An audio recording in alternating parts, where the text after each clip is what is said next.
अस्सलाम वालेकुम व्यूअर्स, कैसे हैं आप? उम्मीद है सब खैरियत से होंगे।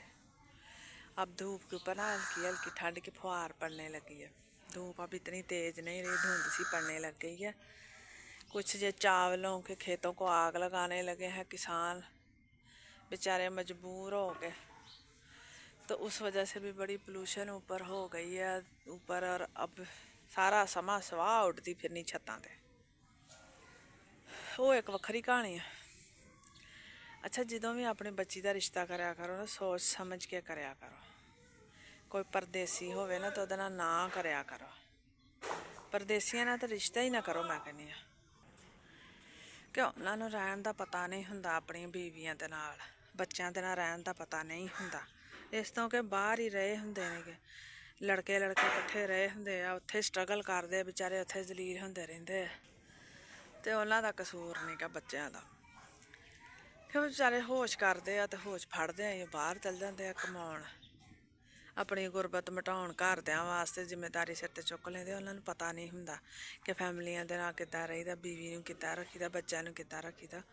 वो फिर एक ही नज़रिए ने सब नूं तोलदे आ कि बस पैसा चाहिदा, साडी फैमिली नूं बस पैसा चाहिदा। कुछ हुंदियां फैमिलियां जड़ियां अच्छियां नहीं गियां, मतलब अच्छे तरह उन्होंने नहीं रहिंदियां, उन्होंने दे पिछे फैमिली नूं सपोर्ट नहीं करदियां, जां उन्होंने फैमिली नाल अच्छे तरीके नाल बिहेव नहीं करदियां। माँ बाप जेड़े ने वो जां भैन भरा इदां दियां हरकतां करदे ने, उसों भी बेचारे बड़े डिस्टर्ब हो जाते हैं। तो फिर वो अच्छा सोचण बारे भी नहीं सोचते। तो जेड़े है ने इदां दे बच्चे जेड़े ने कि वो दुखी हो जाते हैं। तो किसी इदां दे जेड़ा कोई मायूस हो गया, ਉਹਦੇ ਨਾਲ ਤੁਸੀਂ अपनी बच्ची का कर दोगे तो समझा सारी उम्र मर जाना उन्हें, तो उन्होंने समझ नहीं आनी। तो इस तो सोच समझ के करया करो जिथे भी करन डे जे। एवें मूँह चुक के जिथे मर्जी ना रिश्ता कर दिया करो। कोई पकौड़ियां वाला वेख्या तो उत्थे कर लिया भी चलो उन्होंने घर टुक पकदा वा।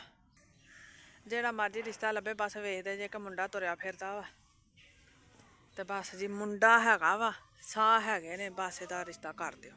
साडी कुड़ी तो साडे तो भारी होई पई है, तो वाधू होई पई है, तो गा कम नबेड़ो। बस इहो कुछ ही वेख्या जांदा, होर कोई अपनी अकल नहीं गी वरती जाती। चाहिदा तो यह है ना कि अच्छी तरह छानबीन की जाए अगे पिछे, वे सोच समझ के अपनी बच्ची का करना चाहिए। बच्ची नूं ज़ाया नहीं करनी चाहिए, तो किसी की गल नहीं, फजूल गल नहीं सुननी चाहिए। कोई जो बकवास करदा करे। चंगे रिश्ते विच भी बोलण वाले बड़े हुंदे आ, ते माड़े नूं ते अगे हर कोई माड़ा कहंदा। ते घर भावें माड़ा होवे, पर मुंडे नूं इन्नी अकल होनी चाहिए है कि माँ की भी इज्जत करनी है, तो बीवी की भी करनी है।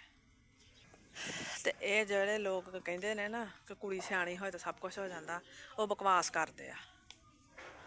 इदां नहीं हुंदा। कुड़ी सियाणी कल्ली हो जाए, मुंडा तुहाडा किसी काम का ना होवे, अकल मत ना होवे, तो की करना? कुड़ी ने तो अंदर वड़ वड़ के रो रो के मर जाना ना, तो मुंडे तुहाडे नूं जरा भी रत्ती फर्क नहीं पैना। इस तो सियाणे दोवें होण तो कां ही घर चलदे ने, तां ही घर जेड़े ने ना बचदे ने। इस तो अकल ते नाखा लैने चाहिए, तो जिम्मेदार होण दा माँ प्यो का जेड़ा पूरा फर्ज निभाना चाहिए। तो जिथे करो उथे मगर भी जाओ, जाके पता पुता करो, कभी चुप चपीते भी चल जाया करो, दस्सिओ बगैर कि हाँ जी दसो असीं आए हैं वेखण।